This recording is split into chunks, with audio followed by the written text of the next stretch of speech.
Con su permiso, señor presidente, señoras y señores senadores, hay momentos y decisiones que nos definen e identifican como nación.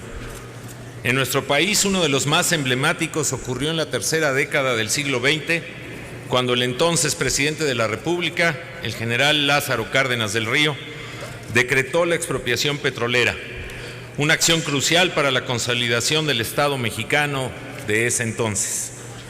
En el marco del 77º aniversario de la expropiación petrolera, los integrantes del Grupo Parlamentario del PRI en el Senado de la República reconocemos a quienes hicieron posible ese acontecimiento.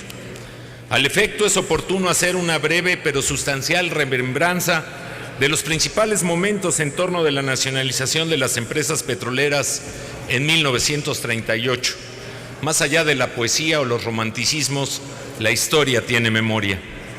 En principio nos debemos remontar a la etapa del Porfiriato, periodo en que las empresas extranjeras recibían grandes beneficios de la riqueza natural de nuestro país, casi siempre en detrimento de los trabajadores mexicanos.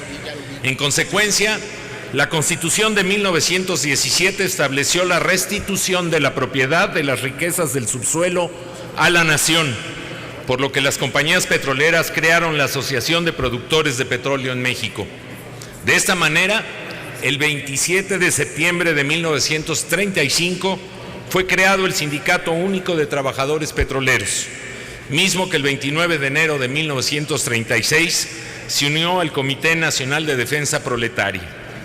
Posteriormente, debido a las deplorables condiciones de trabajo que había en la industria petrolera, el Sindicato Único de Trabajadores Petroleros formuló un proyecto de contrato general de trabajo y para exigir su cumplimiento el 28 de mayo de 1937 estalló la huelga.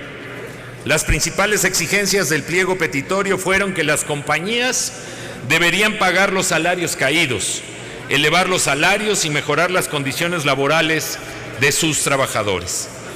Después, ante el desacato de una sentencia de la Suprema Corte de Justicia de la Nación y pese a los buenos oficios del general Cárdenas, quien fungió como mediador entre el sindicato y los empresarios, no fue posible que llegaran a un acuerdo, por lo que en 1938, en un día como hoy, se decretó la expropiación de los activos y de los bienes de la industria petrolera para reorganizar, concentrar y coordinar la industria nacionalizada. Posteriormente, el 7 de junio se creó Petróleos Mexicanos, Pemex, así como la distribuidora misma de Petróleos Mexicanos. El sindicato exigía 40 millones de pesos de aquel entonces, pero las empresas se negaron y promovieron amparo contra el fallo, acción que les fue negada, y además los obligaron a subir los sueldos y a mejorar las condiciones de trabajo como correspondía a un Estado de Derecho naciente. Ante este panorama, el señor presidente Cárdenas buscó convencer al sindicato para que aceptaran un pago de 26 millones, en donde, sin embargo, a través de sus buenos oficios, no hubo acuerdo alguno. En consecuencia, atendiendo su llamado con la historia, el 18 de marzo de 1938, el entonces titular del Ejecutivo Federal anunció a su gabinete la decisión de expropiar la industria petrolera. Así, horas después, en todas las estaciones de radio de la República, Lázaro Cárdenas se dirigió al país entero y le comunicó que se llevaba a cabo la expropiación de las empresas petroleras ante la intransigencia en su negativa a someterse a las leyes mexicanas. De esta manera, se terminó con el privilegio de intereses particulares de los empresarios para dar paso al respeto de los derechos de los trabajadores y la utilidad pública de los bienes nacionales. Asimismo, con la creación de Pemex, inició una historia de grandes éxitos, de desarrollo y prosperidad para todas y todos los mexicanos.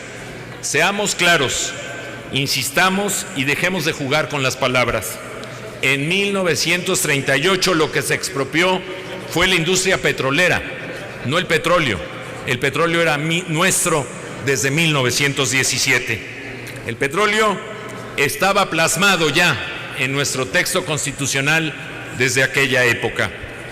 El 18 de marzo de 1938, México rompió un paradigma en materia de explotación de recursos energéticos.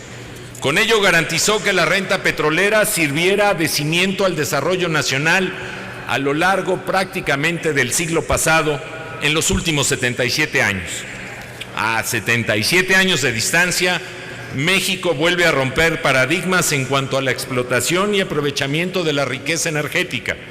Si el general Cárdenas abrió la puerta del desarrollo del siglo XX, el Congreso de la Unión y el titular del Ejecutivo abrieron la puerta del desarrollo del siglo XXI con una premisa básica: lo establecido y la inamovibilidad era el peor enemigo de la industria energética.